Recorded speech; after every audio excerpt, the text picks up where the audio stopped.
मनुष्य क्यों बनाया है आपको? भैया बताएंगे हमारे। आपको ईश्वर ने मनुष्य क्यों बना? क्या उद्देश्य, क्या सोचकर ईश्वर ने आपको रचा होगा? क्या उद्देश्य लेके आप आए हो धरती पे?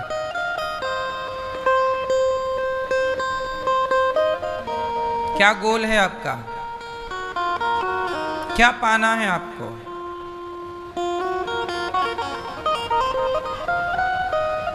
चश्मा वाली मैया बगल में, आपको ईश्वर ने मनुष्य क्यों बनाया है? क्या उद्देश्य था? क्यों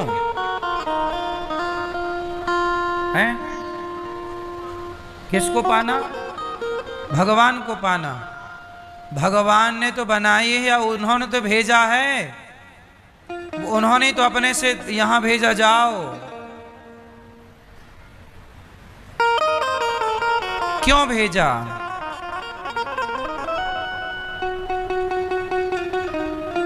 क्यों? आप बताओ।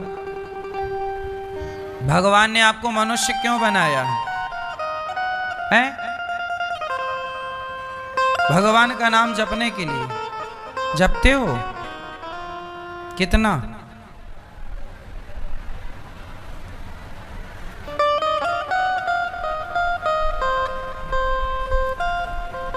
एक बात बताओ, तुम्हारा पिता तुम्हें बाजार भेजे किसी काम से और तुम बाजार में जाओ और बैठो और पिता का नाम जपने लगो, पिता पिता पिता पिता पिता पिता पिता, और काम ना करो तो लौट के आओगे तो बाप तुम्हारी आरती उतारेगा कि चार जमाएगा कि नहीं?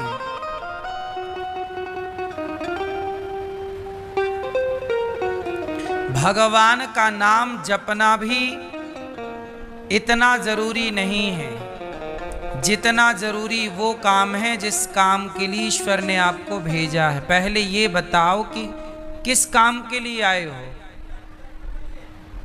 अब देखो, आप आ गए, आप आके आधे बूढ़े भी हो गए और कुछ लोग तो बूढ़े होके जाने की भी तैयारी में हैं, पर पता ही नहीं कर पाए कि आए क्यों थे, और बिना पता लगाए चले भी जाएंगे। कितने जा चुके ये बिना जाने कि आए काहे थे, आए क्यों थे। आए और चले गए, खत्म कहानी। क्यों आए थे कोई नहीं बता रहा है। क्यों? प्रश्न सही है कि गलत है? प्रश्न तो सही है कि आप आए क्यों हैं, लेकिन आप, ये सवाल आपसे है, कभी अपने से पूछना कि हम क्यों आए हैं। सारी जिंदगी हम क्या यही करने आए हैं जो कर रहे हैं? अब सुनो, हम क्यों आए हैं। भगवान का भजन, भगवान का नाम जपो, पर इस नाम जप से भी बड़ा एक काम है। क्या? भगवान क्या कहते हैं? हे अर्जुन,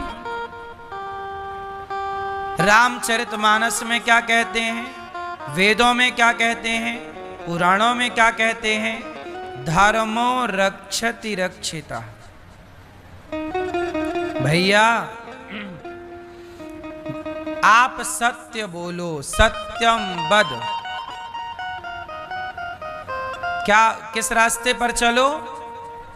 सत्य के रास्ते पर चलो, सत्य बोलो, दया करो, और परहित सरिस धर्म नहीं भाई।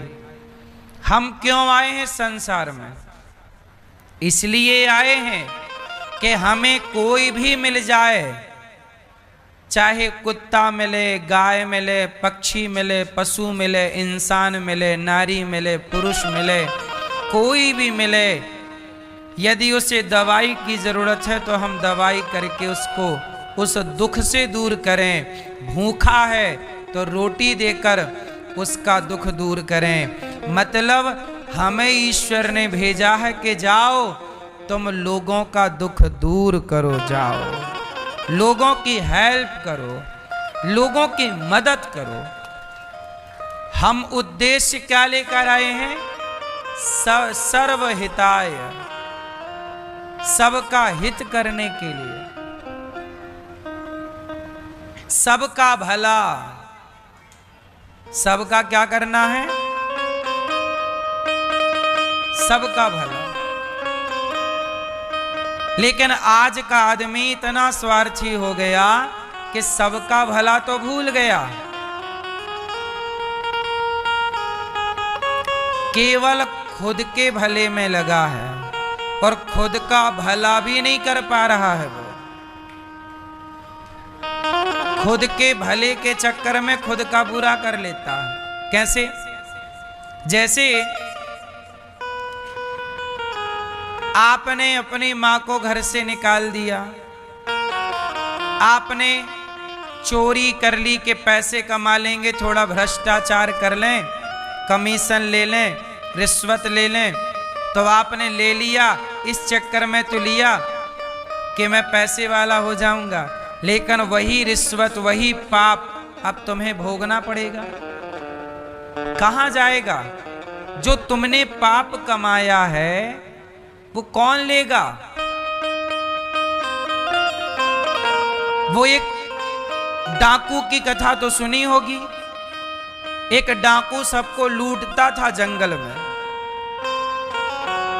लेकिन वही डाकू से जब नारद जी मिले तो नारद जी ने पूछा कि भैया ये तुम किसी को मार दे रहे हो, हार सोना चांदी चुरा ले रहे हो, जो तुम पाप कमाओगे वो कौन भोगेगा? तो डाकू बोला कि मेरी पत्नी को सोना चांदी देता हूं, पिता को देता हूं, तो बाप भोगेगा, पत्नी भोगेगी। तो कहा जाओ पूछ के आओ कि पत्नी और परिवार भोगेगा। तो वो डाकू गया, पूछा कि पत्नी से तुम्हें मैंने इतना सोना दिया पर मैंने लोगों को मारा है, जंगल से गुजरते लोगों की हत्या की है, तो सोना तो तुमने बांट लिया पर क्या मेरा पाप बांटोगी? तो पत्नी ने मना कर दिया। और हाँ भी करती तो क्या ईश्वर के विधान में यह है कि पति का पाप पत्नी ले सकती है? नहीं ले सकती। कांटा आपको लगेगा तो दर्द पत्नी को नहीं होगा, या कांटा पत्नी को लगेगा तो दर्द पति को नहीं होगा। जो पाप करेगा वही भोगेगा। पति ने किया है, पत्नी ने मना कर दिया, मैं कैसे भोगूंगी? मैं चाह भी लूं तो स्वामी कैसे? ईश्वर का विधान नहीं है। पिता से कहा, पिता ने मना कर दिया। आपकी प्रॉपर्टी के उत्तराधिकारी बहुत होंगे पर आपके पाप का उत्तराधिकारी कोई ना होगा। पाप तो स्वयं भोगना पड़ेगा। इसलिए आज का आदमी पाप करता है तो पाप करने वाला क्या खुद पर उपकार, खुद का भला कर रहा है? आप पाप करके किसका बुरा कर रहे हैं? बोलो जोर से। खुद का। किसका बुरा करोगे? आप पाप करके खुद के साथ अन्याय करते हैं। जब आप खुद के साथ अन्याय करते हैं तो दूसरों के साथ आप क्या न्याय करोगे?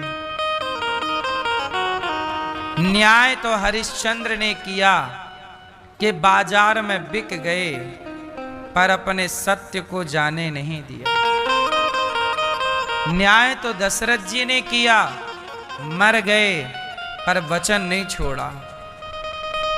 ऐसे सत्यवादी दयावान राजा रंतीदेव 64 दिन से भूखे थे। पत्नी और पुत्र 64 दिन भूखे। तभी गांव में कहीं भंडारा हो रहा था, लंगर था, तो इन्हें रोटी, थोड़ा पूड़ी, सब्जी और खीर मिल गई। तो ये नदी के किनारे आए, पत्तल लगाई और बैठे खाने। तब एक चांडाल आ गया कुत्ता लेकर। चांडाल बोला भैया हम 15 दिन के भूखे हैं। और रंती देव कितने दिन से भूखे थे? 64 डेज। रंती देव ने क्या किया? अपनी थाली उस चांडाल को दे दी। तब उनका बेटा बोला, 5-6 साल का नन्हा बालक था, बोला पिताजी आप ना दो, मैं अपनी थाली दे देता हूं। वो बेटा कितना भूखा ना रहा होगा, लेकिन अपनी थाली दे दी। तो चांडाल ने खुद खाया, बच्चे की थाली भी खाई, और पत्नी का भोजन बचा तो बोला मेरे कुत्ते बड़े भूखे हैं, यदि मेरे कुत्तों को दे दो तो बड़ी कृपा। पत्नी ने कुत्तों को दे दिया और तीनों ने बेचारों ने केवल पानी पीकर जैसे ही प्रभु का धन्यवाद दिया तो किसी ने कहा कि धन्यवाद क्यों, तुम्हें तो रोटी भी नहीं मिली, तो धन्यवाद क्यों देते हो? बोले कोई बात नहीं, भोजन नहीं मिला तो क्या हुआ, पेट भर पानी मिला उसका तो ईश्वर को धन्यवाद दे दो। जब ये बात कही तो चांडाल के रूप में भगवान ही परीक्षा लेने आए, प्रकट हो गए।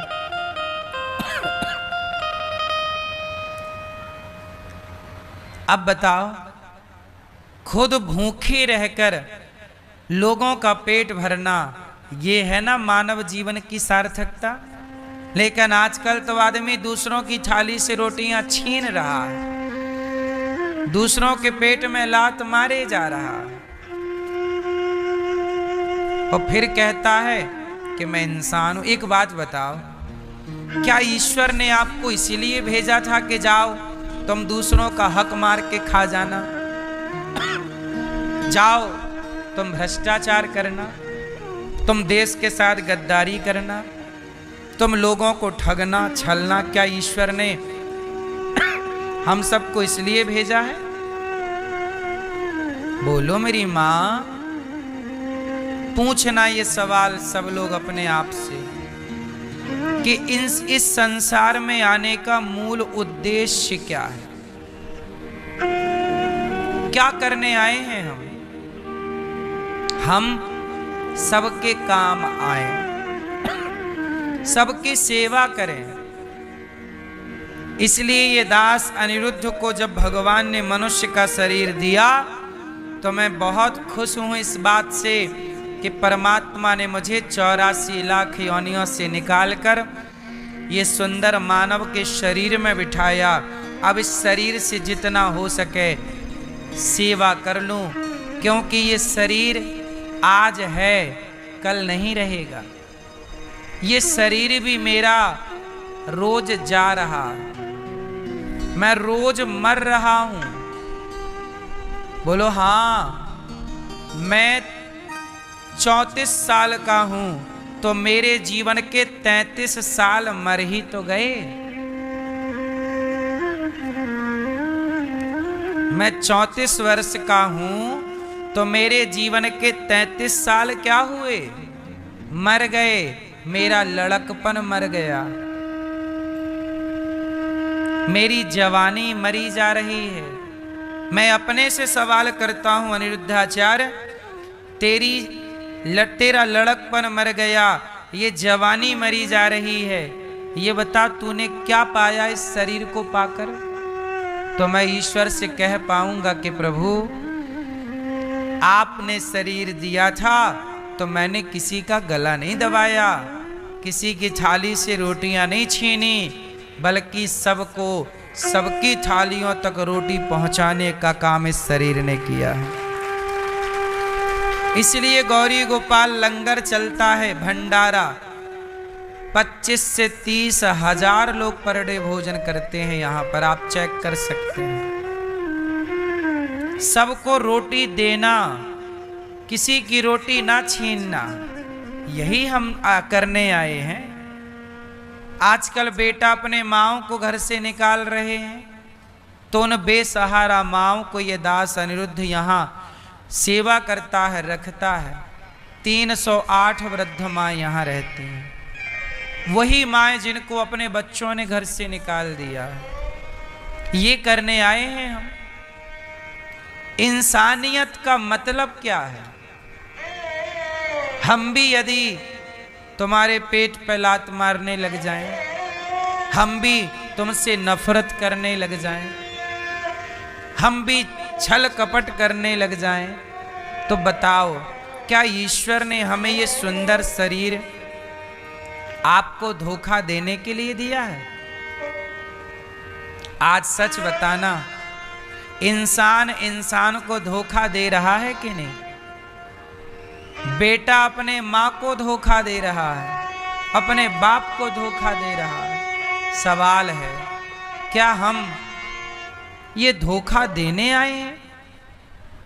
क्या ईश्वर हमसे सवाल नहीं करेंगे कि भाई तुझे भेजा था, तूने क्या किया? तूने क्या किया? इसलिए धोखा ना दो। यदि आप किसी को धोखा दे रहे हैं तो समझ लो वो धोखा आप स्वयं को दे रहे हैं। किसी को ठग रहे हैं तो आप किसी को क्या ठगेंगे? कितना ठगोगे यार? तुम ही ठगे जाओगे एक दिन। क्या ठगोगे तुम? कितना ठगोगे? दुर्योधन भरी सभा में जब द्रौपदी के कपड़े उतरवा रहा था दुशासन से, तो बताओ दुर्योधन द्रौपदी के कपड़े उतार रहा था या वो स्वयं अपनी इज्जत उतार रहा था? बोलो। दुर्योधन ने उतारा तो द्रौपदी के कपड़े था दुशासन के द्वारा, पर द्रौपदी के कपड़े वो ना उतार पाया, लेकिन स्वयं की समाज में इज्जत उतर गई। आज तक किसी बाप ने अपने बेटे का नाम दुर्योधन नहीं रखा तब से। बोलो, रखता है कोई बाप अपने बेटे का नाम दुर्योधन? आपको क्या लगता है कि दुर्योधन द्रौपदी के साथ गलत कर रहा? नहीं, दुर्योधन ने द्रौपदी के साथ गलत नहीं किया, उसने खुद के साथ गलत किया।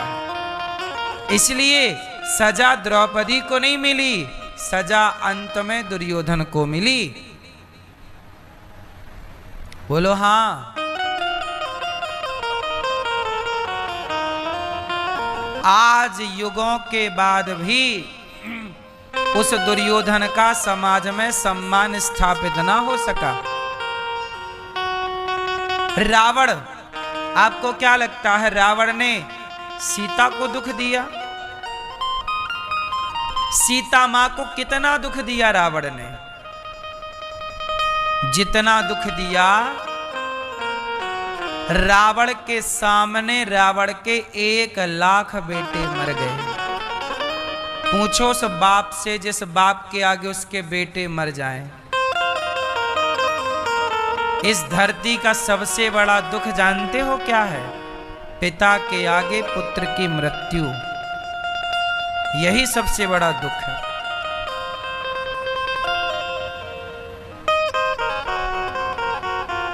रावण से पूछो, तेरे 1,00,000 बेटा मर गया, तेरा इतना अच्छा बेटा मेघनाद था, बहुत अच्छा था मेघनाद, मर गया कि नहीं? रावण ने सीता मां को कितना दुख दिया होगा, लेकिन स्वयं को कितना दुख दिया। आपको क्या लगता है, आप दूसरे को दुख देंगे तो आप सुखी हो जाएंगे? इस धोखे में ना रहिए साहब। यहां तो हिसाब पाई पाई का होगा। ये मृत्यु लोक है। क्यों मैं यह बात समझ में आ रही है ना? रावण ने बताओ सीता मैया को ज्यादा दुख दिया कि खुद को ज्यादा दुख दिया? बोलो। 1,00,000 बेटा मर गए, 1,25,000 नाती मर गए। बेटे के बेटे 1,25,000 थे। और दादाजी को बेटे से ज्यादा पोता प्यारा होता है। उस दादा से पूछिए जिसके आगे उसका पोता चला जाए। अब रावण वो दादा था जिसके आगे उसके पोते मर गए युद्ध में। 1.25 लाख और 1-2 नहीं, और 1 लाख बेटा। सोचिए जिसके घर में 1 लाख स्त्रियां विधवा हो गई होंगी, वो अपने घर की स्त्रियों को देख के कैसा रहा होगा। जहां चारों तरफ चीख पुकार मची हो, पूरी लंका में चारों तरफ केवल रोने की आवाजें थी। जिस लंका में कभी किलकारियां गूंजा करती थीं, जिस लंका में कभी ठहाके और हंसी गूंजा करती थी, उस लंका में चारों तरफ केवल रोना रोना रोना रोना, महिलाओं का चीखना रोना ही रोना सुनाई पड़ रहा है। किसके कारण? रावण की गलत चाह थी ना। तुम दूसरों के साथ गलत करोगे, तुम किसी पत्नी को उसके पति से अलग करोगे, तो तुम्हारे को ईश्वर नहीं देख रहा है। आज मैं ये बात उन मर्दों को कह रहा हूं, उन पुरुषों को कह रहा हूं, जो तुम अपनी पत्नियां छोड़ छोड़ कर तुम दूसरों की पत्नियों को ताकते हो। तुम यदि दूसरों की स्त्रियों को ताकते हो, तो रावण ने भी तो ताकी। परिणाम रावण का क्या हुआ? तुम बच जाओगे। रावण जैसे नहीं बचे,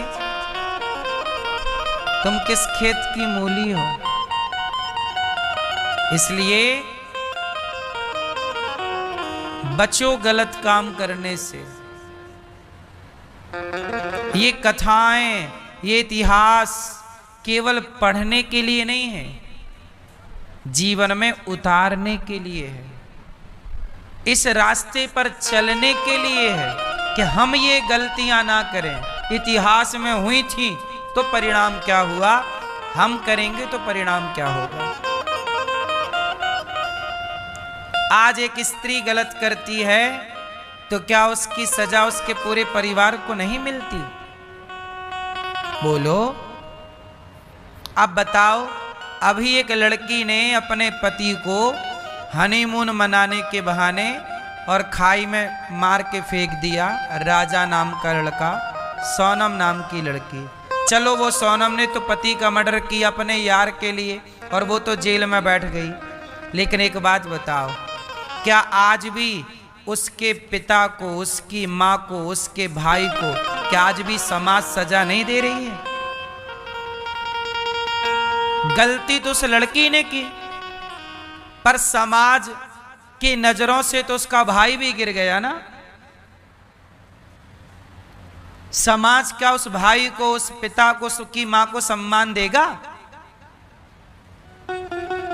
जबकि उसकी मां की क्या गलती थी, उसके भाई की क्या गलती थी, उसके बाप की क्या गलती थी? उसके बाप ने तो अच्छा तेरे लिए लड़का ढूंढ के दिया कि मेरी बेटी खुश रहेगी, ये लड़का अच्छा है, इसका परिवार अच्छा है। तेरे लिए तो बेहतर प्लानिंग की थी, पर गलती तूने की लड़की। तेरी गलती से तू तो जेल चली गई, सजा तुझे मिली। पर याद रखना, उसके माँ बाप को सजा मिली कि नहीं मिली? बोलो। समाज की नजरों से वो गिर गए कि नहीं वो माँ बाप? लोग तो यही कहेंगे ना, तेरी बेटी देख, तेरी बहन देख। ये लोग सोचते नहीं हैं। आप कोई भी काम करते हो, उसका प्रभाव आप पर, आपके परिवार पर, आपके समाज पर, आपके देश पर पूरा पूरा प्रभाव पड़ता है। इसलिए कहते हैं हमारे ऋषि मुनि कि बिना विचारे जो करें सो पाछे पछताएं। अब वो सोनम पति को मार के अब जेल में बैठी क्या कर रही होगी? खुश हो रही होगी क्या कि मैंने बहुत बढ़िया किया? क्या वो वहां नाच रही होगी क्या? वो अपने हर पल घुट घुट के मर रही होगी कि मैंने ऐसा क्यों किया। पर अब पछताए होत क्या, जब चिड़िया चुग गई अब क्या होगा, अब तो हो ही गया जो होना था। इसलिए कहता हूं बिना विचारे जो करें सो पाछे पछताएं, और काम बिगाड़ें आपनो जग में होत हंसाएं। इसलिए भगवान ने आपको ये मानव शरीर दिया है तो आप अच्छे काम करिएगा। भगवान ने ये शरीर दिया है इसलिए कि आप किसी के काम आए, इसलिए नहीं दिया कि आप किसी को मार डालें,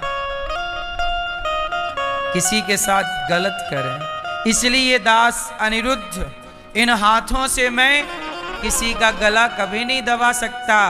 मैं सदा इन हाथों से अपनी वृद्ध माओं के पांव दबाता हूं, क्योंकि ये पांव दबाने के लिए मिले हैं। अपने पिता के पांव दबाओ, अपने माता के पांव दबाओ, ये अपने पति के पांव दबाओ। ये हाथ मिले हैं सेवा के लिए, हाँ या ना। इसलिए ये मानव जीवन बहुत अनमोल है।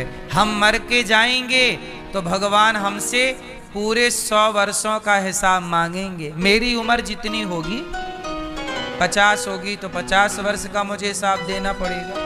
100 वर्ष होगी मेरी आयु तो मुझे 100 वर्ष का। आप लोगों की आयु जितनी होगी आपको उतनी आयु का हिसाब मांगेंगे परमात्मा।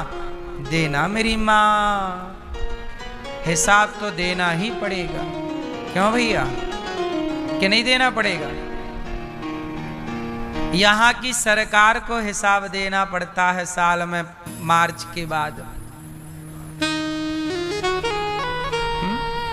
मार्च तक एंडिंग, जब यहाँ की सरकार को हिसाब देना पड़ता है तो वो तो जगत की सरकार है, उसे तो हिसाब देना ही पड़ेगा। कौन बचा है उसकी सरकार से, कौन बचा है उसके हिसाब से।